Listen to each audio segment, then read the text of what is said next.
Bonjour à tous, c'est Cataline. Aujourd'hui, nous allons parler de la réalité, peut-être un peu différemment que d'habitude. Bienvenue dans cette réflexion. Nous avons une croyance bien ancrée que nous évoluons tous dans un monde externe à nous. On parle souvent de la réalité, la seule et unique. Une réalité objective commune à tous. Est-ce que vous pensez qu'il existe une réalité unique et objective, pareille pour nous tous? Vous êtes là aujourd'hui en recherche de distraction. Vous vous êtes installé confortablement, bien sagement, vous allez m'écouter, présenter mon idée. A priori, vous êtes dans un état passif. Vous êtes spectateur. Regardez autour de vous ce que vous voyez, les couleurs, les formes, la lumière, les sons que vous entendez. Pour vous, ce n'est rien de spécial, c'est la réalité. Pourtant, c'est un film que votre cerveau est en train de créer en ce moment même. Voyons quelques exemples. Les couleurs que vous voyez n'existent pas en tant que telles en dehors de votre expérience. Nos yeux captent des ondes électromagnétiques grâce à des photorécepteurs qui les transforment en signaux électriques. Ces signaux sont ensuite transmis au cerveau qui les interprète pour créer l'expérience consciente des couleurs. Même chose pour la lumière, ce sont aussi des ondes électromagnétiques. Qu'en est-il des sons que vous entendez? Ce sont des ondes de pression qui voyagent à travers l'air ou d'autres milieux, et lorsque ces ondes frappent nos tympans, notre cerveau les traduit en une expérience sonore. En l'absence d'un cerveau pour interpréter ces vibrations, il n'y a pas de son, juste des vibrations physiques. Vous sentez peut-être des odeurs, des parfums. Les odeurs sont créées lorsque des molécules interagissent avec les récepteurs de notre nez qui envoient ensuite des signaux au cerveau. Notre perception de l'odeur est la façon dont notre cerveau interprète la composition chimique de ces molécules.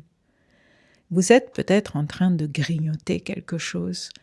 Comme pour l'odorat, le goût est le résultat d'interactions chimiques avec les récepteurs gustatifs sur notre langue, interprétés par le cerveau en sensations telles que la douceur ou l'amertume.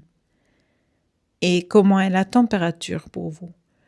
Notre perception de la température est le résultat des thermorécepteurs de notre peau détectant des variations d'énergie. Il n'y a pas de chaud ou de froid inhérent dans l'univers, juste des niveaux d'énergie différents que nous interprétons comme température. Beaucoup de ce que les humains perçoivent sont des interprétations des stimuli externes par notre cerveau. Dans ce sens, l'univers, tel que nous le vivons à travers nos sens, est une construction subjective plutôt qu'une représentation exacte de la réalité. Ce qui existe en dehors de notre interprétation sensorielle est un ensemble d'énergie, de particules et de forces, mais nous créons une réalité cohérente basée sur la manière dont notre cerveau traite ces signaux. Donc même si nous nous trouvons à plusieurs au même endroit, à vivre la même expérience, ce que vous percevez, vous personnellement, sera radicalement différent de l'expérience de votre voisin. Vous vivez chacun votre film. Vous êtes peut-être en train de vous dire « D'accord, je perçois un film unique, mais pourquoi est-il si différent de celui des autres ?» Parce que ce film dépend de dizaines de facteurs internes. Par exemple, votre état physique, ici et maintenant, la fatigue, la faim, une douleur, votre état émotionnel, la peur, la joie, la curiosité, l'ennui, votre état mental, la tension, les croyances, les attentes, vos capacités sensorielles, plus ou moins de sensibilité aux sons, aux couleurs, aux nuances. Ces facteurs modifient la façon dont vous enregistrez cette expérience. Donc même si nous vivons apparemment le même moment, chacun en créera une expérience différente. Ça veut dire que nous ne subissons pas simplement une réalité extérieure. Nous la créons activement, en permanence. Nous sommes les créateurs de notre réalité. Qui pense que c'est une bonne nouvelle? Qui pense que c'est une mauvaise nouvelle? Ici encore, cela dépendra de votre interprétation, votre perception, vos émotions, la responsabilité que vous avez envie ou pas de prendre pour cela. Je vais aller encore plus loin. Ce présent que nous créons est aussi le passé et le futur en même temps. Vous ne me croyez pas? Le passé n'est pas fixe. Il est votre création aussi, à chaque instant. Nous croyons que nos souvenirs sont fixes, qu'ils sont la vérité de ce qui s'est passé, une sorte de données neutres enregistrées à jamais. Mais c'est faux. Chaque fois que vous revivez, vous racontez un souvenir, vous le modifiez, selon votre état du moment, selon ce que vous avez vécu entre-temps, selon à qui vous le racontez et dans quelles circonstances, selon les faits que vous voulez produire. Autrement dit, même le passé est une fiction vivante. Il se réécrit constamment. Le passé est une expérience perceptive en mouvement.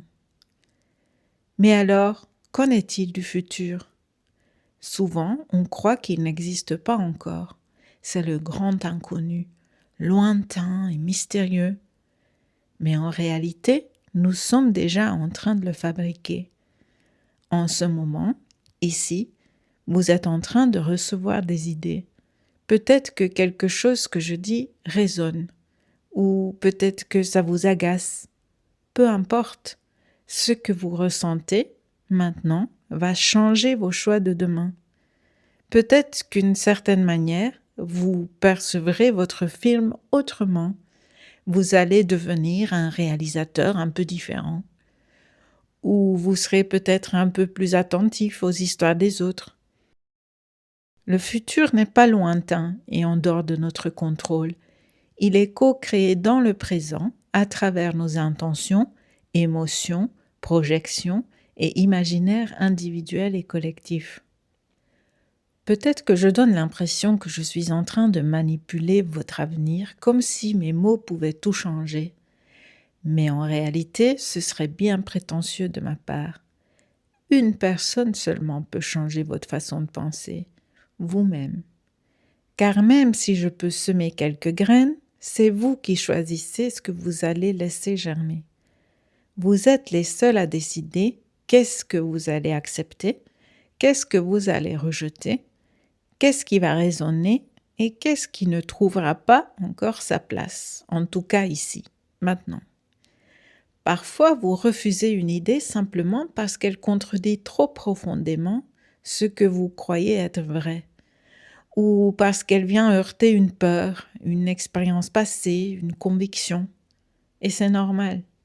Ce qui est fascinant, c'est que même en cet instant, chacun de vous est en train de créer son présent, ce que vous ressentez maintenant, les opinions que vous formez, son passé, car ce moment deviendra un souvenir, et son futur, ce que vous choisirez d'en faire. À chaque moment, vous faites des choix.